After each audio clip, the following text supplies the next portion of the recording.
Static air leak test. Build your pressure up to 120, 125. Secure the truck in first gear. Turn the truck off. Push in both the buttons. Wait for that hissing to go away. That's your system stabilizing. Once that goes away, you've done everything physically for the test, but now you have to verbalize something to the guy. And you'll tell him, and I should not lose more than 3 PSI in a minute. He could paint the picture of the truck not being connected to the trailer, at which time you would tell him you'd only lose 2. See how it drops 1 at the end with the truck not hooked up to the trailer? The only 2 tests that he could paint that picture for would be that test, being the static test, and the next test being the applied or the dynamic test. If he tells you to go right into the applied test after the static test, the only thing that you have to do is firmly depress the service brake pedal and tell him I'll have an initial loss of 3 to 5 and no more than 4 PSI in 1 minute. But if he told you right off the bat to do the applied test, which could be called the dynamic test, you'd go through all them steps again. You'd start the truck, build the pressure to 120, 125, secure the truck in first gear, shut the truck off, push in the 2 buttons, wait for the system to stabilize, and then just depress firmly on the service brake pedal and then tell him I will have an initial loss of 3 to 5 and no more than 4 in 1 minute. You want to say it exactly like that. That's the first 2 tests. You'll notice for those 2 tests, as well as the next 2 tests, when you are performing the actual test, the motor is off and the truck does not move. If that helps you remember this any easier. The first one, the fan down 1.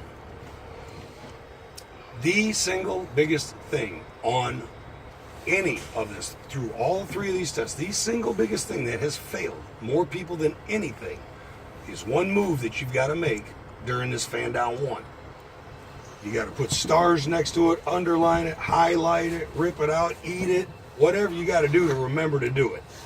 But you got to remember to turn the key like you're turning the accessory on your truck for this test to work, because the fan down 1 is ran off of electrical. The fan down 2 is where the buttons pop out. That is ran off of the air. So you don't have to have the key on to do the fan down 2. If you're going to do a fan down 1, start the truck. Build the pressure to 100, 125. Secure the truck in first gear. Turn the truck off. Push in both the buttons. Wait for the system to stabilize.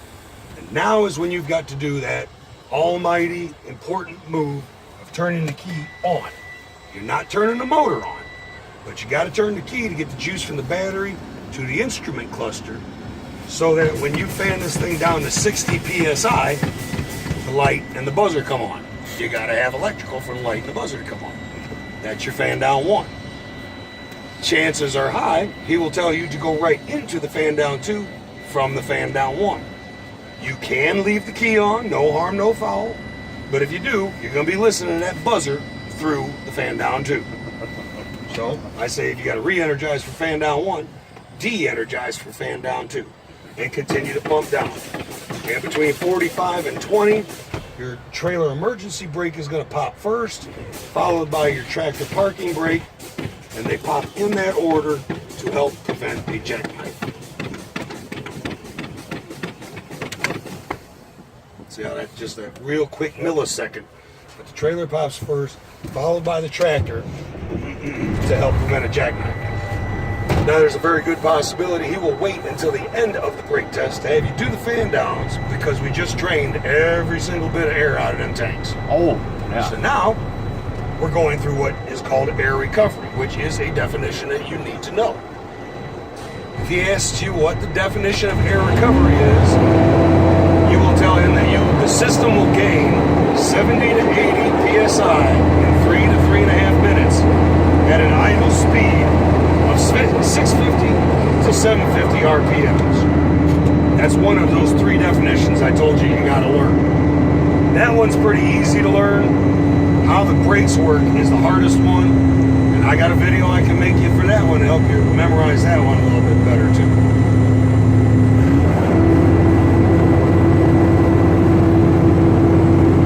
So that's the first 4 tests. And you'll notice that on all 4 of those tests, the first 6 moves was the same. Start the truck, build the pressure, the truck off, push the buttons in, wait for the system to stabilize. And then it's just a move or two after that, depending on which test you're talking about, that changes up to pertain to whatever test it is he has you doing. That was the first 4 tests. Now, the last 4 tests, the motor stays on to do those tests. The first one is a tractor parking brake test. You're testing the brakes on the tractor. To do that, between the tractor parking brake test and the trailer emergency brake test, whichever one of those tests he tells you to do, that's the button that has to stay pulled out. If the button's out, you got the brakes locked up. The other button has to be pushed in to do a true test on it. Because if you leave both buttons pulled out, you can't test just one or the other because you're testing the whole thing, really. So if you got to do a track, and he could just say, in this combination vehicle, show me a parking brake test. Don't let the way he words that throw you off. It says it right there, parking brake. He's asking for a tractor parking brake test. He can word both of these tests 3 different ways. He can call it a tractor parking brake test, a parking brake test, or a tractor spring brake test. This one he could call a trailer emergency brake test, an emergency spring brake test, or a trailer spring brake test.